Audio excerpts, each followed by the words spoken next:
Hi friends, welcome to 5 Minutes Tech YouTube channel.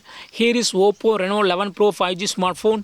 In this video, you will learn how to turn off quick share in your phone Oppo Reno 11 Pro 5G. First of all, go to the notification area and there you will find Bluetooth. Just to turn off this Bluetooth and the quick share will also be turned off. Okay.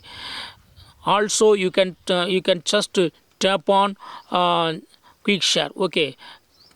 See here. Just click on quick share so that it will be turned off. Okay, so see here, click on settings and turn off who can share with.